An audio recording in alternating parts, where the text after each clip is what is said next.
Halo semuanya, nama aku Naila dan di video kali ini aku pengen review salah satu buku fiksi yang diadaptasi dari alternative universe yang cukup terkenal di Twitter karena likes-nya itu hampir mencapai 180.000 likes dan di retweet sama 88.000 orang.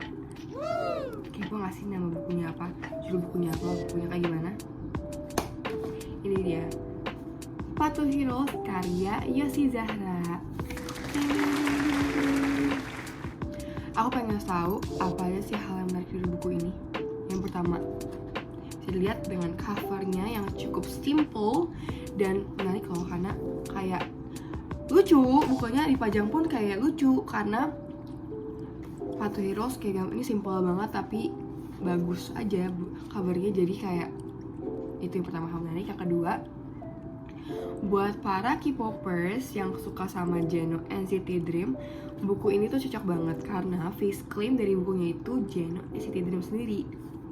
Dan buat orang yang gak suka baca buku tapi pengen baca buku biar gak FOMO, buku ini cocok banget buat kalian karena yang buku ini tuh kayak konfliknya ringan dan pembahasan yang di buku ini tuh gampang untuk kita tangkep.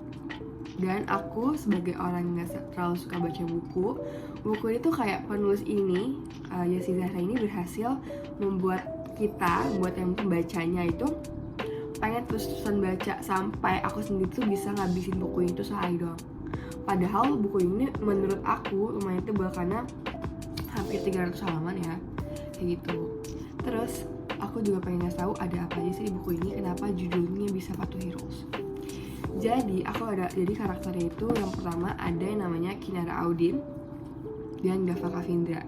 Jadi mereka berdua ini dijodohin sama masing-masing kedua orang tuanya dengan alasan bisnis, untuk menjalin hubungan bisnis.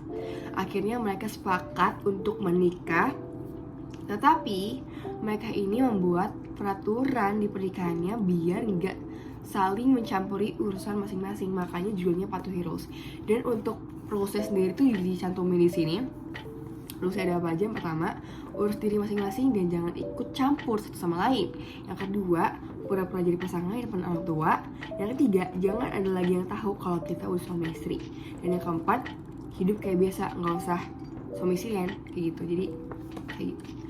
Dan di awalnya sendiri itu juga dikasih lihat kenapa bisa ada alasan jangan ada lagi yang tahu kalau kita udah nikah. Karena di prom awalnya itu dijelasin kalau misalnya si Gafra ini punya bukan pacar juga tapi punya tanggung jawab ke cewek lain, ke perempuan lain, karena he had to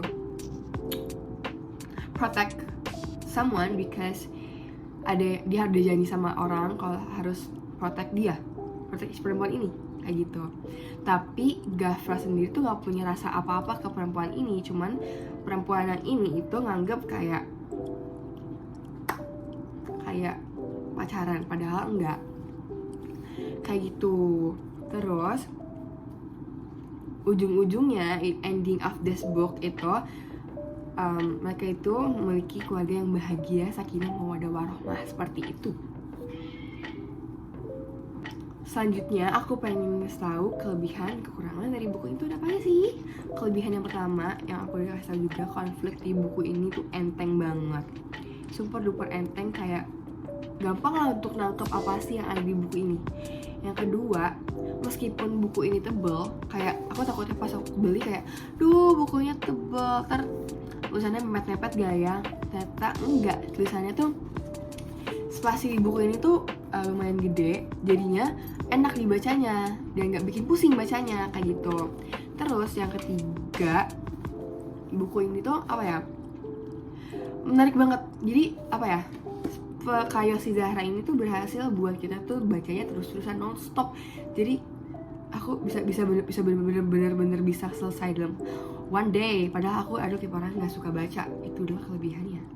Dan buat orang yang suka romance, ini buku juara Pol, karena romansnya gak lebay dan gak alay, jadi cocok gitu. Terus kekurangan dari buku itu apa? Yang pertama, buku ini itu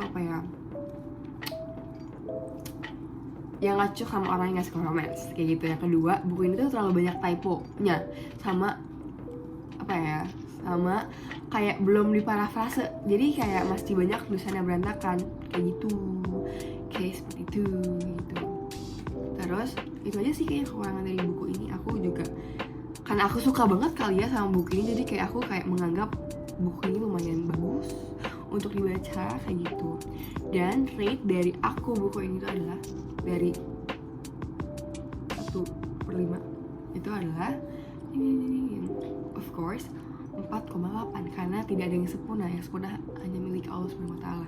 Kenapa 4,8? Karena yang pertama aku suka banget Jeno NCT Dream dan Face Cream Jeno, dan buku ini tuh enteng banget dibaca, konfliknya ringan, mudah ditangkap. Jadi dan buku ini aku pajang di meja belajar aku, jadi kayak karena bagus covernya, jadi aku pajang. Jadi terus kayak orang-orang, nah ini buku apa, ini apa, ini apa, ini apa gitu. Dan banyak juga teman-teman aku yang udah baca buku ini dan emang bagus bukunya. Jadi recommended banget buat kalian yang mau baca buku yang ceritanya singkat, padat, dan jelas seperti itu, dan endingnya happy ending. So thank you guys for watching, bye bye.